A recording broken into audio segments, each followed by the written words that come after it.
Boa tarde, pessoal. Então, vamos dar continuidade aos nossos estudos sobre ecologia. Na aula passada, a gente falou sobre a introdução à ecologia, a gente falou de alguns conceitos importantes que a gente precisa entender e vamos relembrar algumas coisas que a gente falou na aula passada. A primeira, o que são fatores bióticos, tá? Então, esses fatores bióticos são fatores vivos, que eles têm vida, que eles vão interferir na vida dos seres vivos. Como a gente tem, por exemplo, outros seres vivos, como os produtores, os consumidores. Ok? Abióticos são fatores não vivos que também vão influenciar na vida dos seres vivos. Aí a gente vai ter aí substâncias inorgânicas, compostos orgânicos, o clima, a temperatura, a luz, o pH, o oxigênio e outros gases, a umidade, o solo. Então, são todos fatores não vivos que também vão interferir no ambiente, ok? Então, um ecossistema é um conjunto de relacionamentos que a fauna, a flora, os micro-organismos, fatores bióticos e os compostos pelos elementos solo, água e atmosfera, que são os fatores abióticos, mantêm entre si. Todos esses elementos que compõem o ecossistema se relacionam com equilíbrio e harmonia, e eles estão ligados entre si. E quando a gente tem a alteração de um único elemento, que causa modificação em todo o ecossistema e pode ocorrer perda e equilíbrio que tem existente. Então, pode prejudicar as espécies que estão vivendo nesse ecossistema. Se, por exemplo, uma área de mata nativa de uma determinada região, ela for substituída por o cultivo de um único vegetal, pode comprometer a cadeia alimentar dos animais que se alimentavam dessa planta, bem como daqueles que se alimentavam desses animais. Então, a mudança desse ambiente vai ter impactos em toda a cadeia alimentar. A delimitação do ecossistema depende do nível de detalhamento do estudo. Por exemplo, se a gente quer estudar um ecossistema de um canteiro ou de um jardim, ou um ecossistema presente dentro de uma planta, como uma bromélia, então a gente pode ter micro e macro ecossistemas, tá? Agora vamos falar das cadeias alimentares. Nas cadeias alimentares, a gente encontra animais que se alimentam de plantas. Esses animais, eles são chamados de herbívoros. Outros animais que eles vão consumir os herbívoros, que são os carnívoros. E esses carnívoros, a gente vai ter carnívoros que se alimentam de outros carnívoros. E a gente vai ter animais que se alimentam tanto de plantas quanto de animais, que são chamados de onívoros. Tá? Todos esses animais que se alimentam de outros seres, eles são chamados de consumidores, tá? Aí a gente vai ter aqui um exemplo de uma cadeia alimentar. Aqui eu tenho um produtor que ele faz fotossíntese. Então, nas cadeias alimentares, a gente vai ter como produtores as plantas e as algas. Então, aqui eu tenho uma planta que ela vai produzir através do processo de fotossíntese, ela vai produzir matéria orgânica, que é a glicose. Quando o consumidor primário, que no caso aqui desse roedor, ele vai consumir a planta, a energia produzida pelo produtor vai passar para o consumidor primário. A cobra vai ser o consumidor secundário. Então, o roedor, ele vai servir de alimento para a cobra. A cobra, ela vai servir de alimento para o gavião, que é o consumidor terciário. E todos esses aqui, eles vão servir de alimento para o decompositor. Então, a seta sempre passa de um nível para o outro. Então, esse serve de alimento para esse serve de alimento para esse serve de alimento para esse e todos eles servem de alimento para esse, ok? Para simplificar, a gente chama o primeiro consumidor da cadeia, isso é, os herbívoros, de consumidores primários ou consumidores de primeira ordem. Então, os consumidores primários, por regra, são herbívoros. Os animais que vêm logo em seguida, que são os carnívoros, são classificados como consumidores secundários. Os que consomem os secundários são chamados de terciários, quaternários e assim por diante. A gente pode ter consumidores de até quinta ordem, mas as cadeias elas não vão muito além disso, porque é difícil manter uma cadeia com energia suficiente para manter de sexta, sétima ordem, por exemplo, tá? O mais comum é até 4 ou 5. Então, aqui a gente tem outro exemplo de cadeia alimentar. O sol ele vai fornecer energia para a fotossíntese. O produtor, que é a planta ou uma alga, ela vai produzir oxigênio e ela vai produzir também nutrientes. Esse alimento ele é consumido pela vaca, que é um consumidor primário, e tanto a planta quanto a vaca, quando morrem, elas vão ser degradadas pelos decompositores, que vão devolver os nutrientes para o solo, tá? Os decompositores, eles têm uma ação muito importante nas cadeias alimentares. Na natureza, alguns seres, eles podem ocupar vários papéis em diferentes cadeias alimentares. Quando a gente come uma maçã, por exemplo, a gente ocupa o papel de consumidor primário.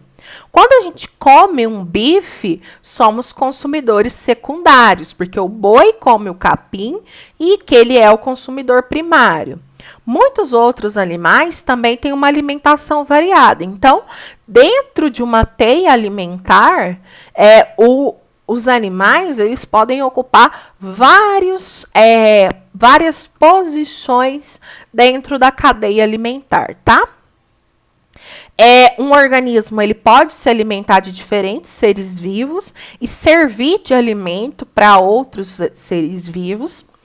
O resultado é que as cadeias alimentares elas se cruzam na natureza, formando o que a gente chama de teia. A teia alimentar é o agrupamento de várias cadeias alimentares, tá? Então, nas teias alimentares, o mesmo animal ele pode ocupar papéis diferentes, dependendo da cadeia envolvida. Na teia apresentada no esquema abaixo, o gavião ocupa tanto o papel de consumidor secundário quanto terciário. Vamos dar uma olhada aqui? Na natureza, os seres podem ocupar vários papéis diferentes. Aqui a gente já está repetindo. Aqui, por exemplo, a gente vai ter um exemplo de teia. A gente pode ter aqui os produtores, plantas, frutos ou sementes, tá? Consumidor primário, pica-pau. Consumidor secundário, o gavião. Na outra cadeia alimentar, plantas, frutos e sementes, a gente vai ter aqui como consumidor primário o pica-pau. Consumidor secundário já não é mais o gavião, é a sucuri, é uma cobra.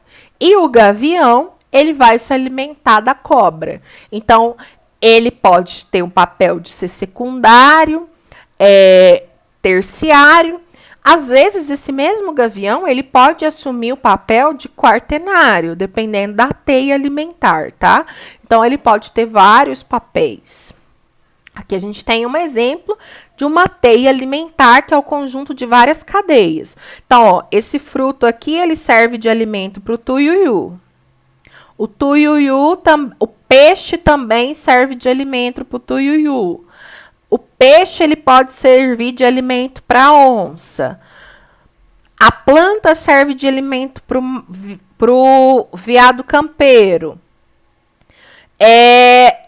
Tanto o veado quanto o macaco, eles podem servir de alimento para a onça. Então, a planta ela serve de alimento para o macaco, para o peixe, para a capivara e para a anta. A planta serve de alimento para o tucano e para a arara. As sementes servem de alimento para os roedores. Os roedores servem de alimento para a coruja. O pica-pau se alimenta de plantas. Ele serve de alimento para o gavião. O gavião serve de alimento para a sucuri. A sucuri ela vai servir de alimento para o jacaré. O sapo serve de alimento para a sucuri, para o tuiuiu e para a ema. Então, o que acontece? Aqui a gente vai ter vários animais com alimentação diferente. Uma hora eles são consumidores primários, outra hora eles são consumidores secundários, ok? As plantas, elas nunca mudam de posição na cadeia alimentar. As plantas, elas sempre vão ser produtores. E todos os produtores, eles são ligados aos consumidores, que são ligados aos decompositores. Esses decompositores, eles vão permitir a reciclagem da matéria orgânica. Então, aqui eu tenho uma outra teia alimentar. Um vegetal que serve de alimento para o coelho. O coelho morreu, ele serviu de alimento para os decompositores. Um vegetal que serviu de alimento para o pássaro e o pássaro serviu de alimento para uma ave de rapina, um gavião. O vegetal serviu de alimento para o inseto morreu e foi decomposto. O mesmo inseto ele pode servir de alimento para o passarinho e o passarinho para a ave de rapina. O rato pode entrar em decomposição ou ele pode servir de alimento, por exemplo, para uma ave de rapina. Essa ave de rapina aqui, ó, nesse primeiro caso, ela foi consumidor secundário. Ela foi terciário, ó, primário, secundário, terciário. Nesse outro caso aqui, não, estou me confundindo, gente. Consumidor primário, secundário, terciário, certo? Consumidor primário, aqui ela é secundária. Aqui, ó, o rato, consumidor primário, consumidor secundário, consumidor terciário. Então, o que acontece? Pode ocupar vários papéis na teia. A única diferença, por exemplo, é que essa ave ela nunca vai ser consumidor primário, porque ela não se alimenta de planta. Ela vai se alimentar de outros consumidores, tá? É o acúmulo de substâncias na teia alimentar. No início da década de 50, em um lago nos Estados Unidos, foi usado um inseticida, um produto químico que destrói mosquitos. A quantidade aplicada foi mínima. 5 anos depois, porém, começaram a aparecer mergulhões mortos no lago. Uma pesquisa mostrou que essas aves morreram intoxicadas pelo inseticida. Esses mergulhões são aves que caçam peixes. Os pesquisadores, eles descobriram que o inseticida, ele tinha entrado na cadeia alimentar. Primeiro, as algas microscópicas absorveram o inseticida, depois os peixes pequenos que se alimentavam dessas algas. Os peixes maiores comeram os menores e, por fim, os mergulhões comeram os peixes maiores. Então, o inseticida que foi utilizado no lago,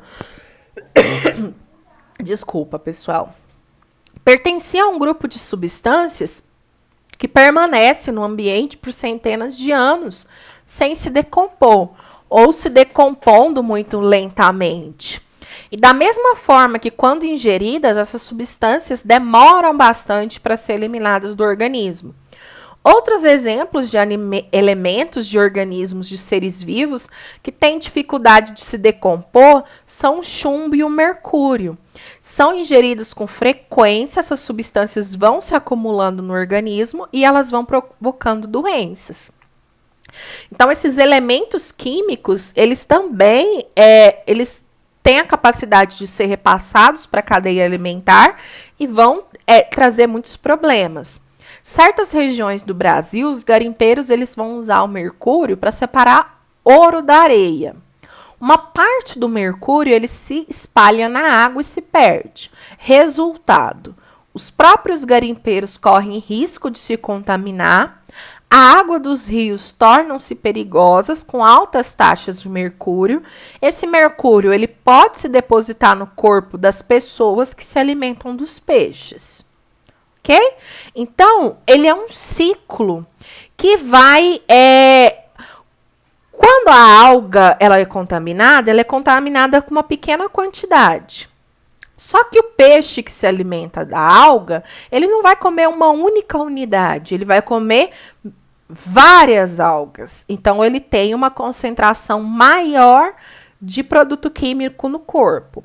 Quando um outro peixe vai se alimentar dele, ele não vai comer um único peixinho contaminado. Ele vai comer vários. Então, a quantidade de produto químico que está presente no organismo dele vai ser maior. E o ser humano, quando consome esse peixe, ele vai consumir uma quantidade maior que foi acumulada de substância química. Então, essas substâncias químicas, elas vão se acumulando na teia alimentar e quanto mais alta a posição do consumidor, maior a quantidade de produtos tóxicos ele vai receber. Ok, pessoal? Eu espero que tenha ficado claro. Bons estudos e até a próxima aula.